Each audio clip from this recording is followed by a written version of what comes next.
Hi, this is Lauren from the Lemknitcrochet Designs podcast, and today I'm going to show you how to make a pom-pom.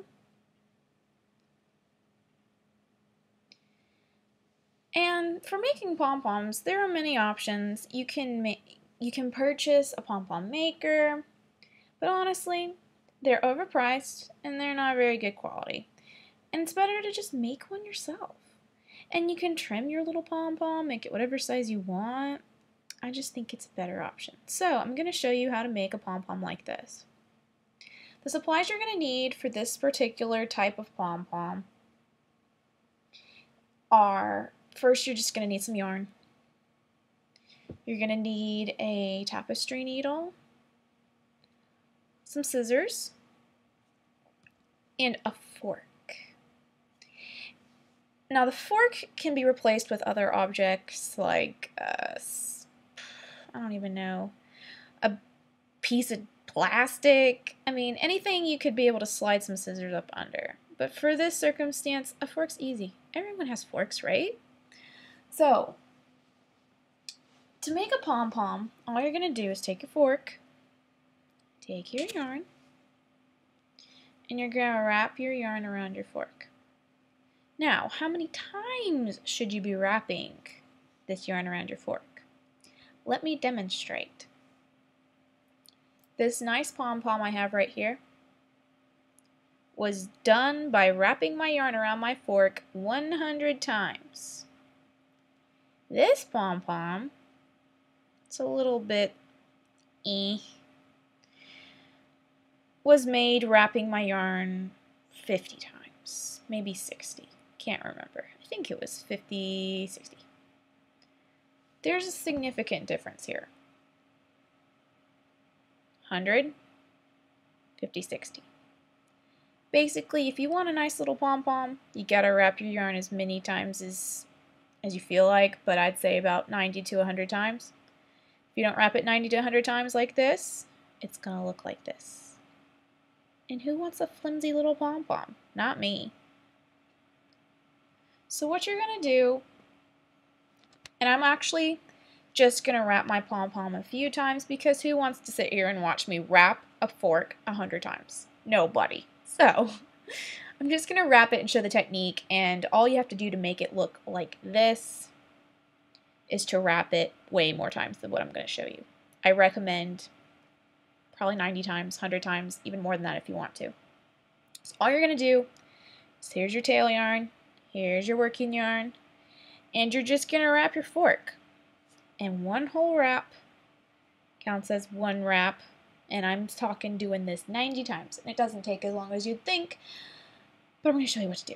So you're just going to wrap it.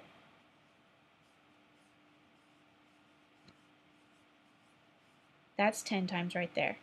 I'm going to go ahead and do 20.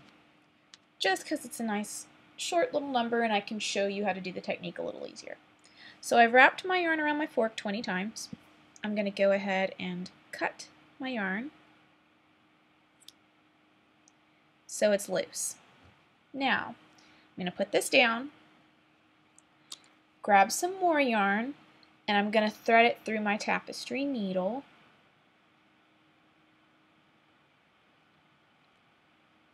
Of course, it's going to split and take me a couple tries. That's what I get for using not as nice yarn. Anyway, thread your tapestry needle. Go ahead and pull it and cut it. And you really don't need much length. I just added some length for the fun of it. But you're going to take your tapestry needle, pick your fork back up, and you know exactly where the middle is because it has 4 prongs. So you're going to stick this tapestry needle right in the middle, pull it through up here, see how it's right in the middle, and pull it through. And when you have more wraps, when you have more wraps on here, it's going to take a little more effort to get your tapestry needle through, but you can do it, I promise. I've done it many, many times. So you've got your yarn pulled through, And you're going to go ahead and take this yarn that you just pulled through. Whoa, it's unraveling because there's only 20. This doesn't happen when you have more, but anyway.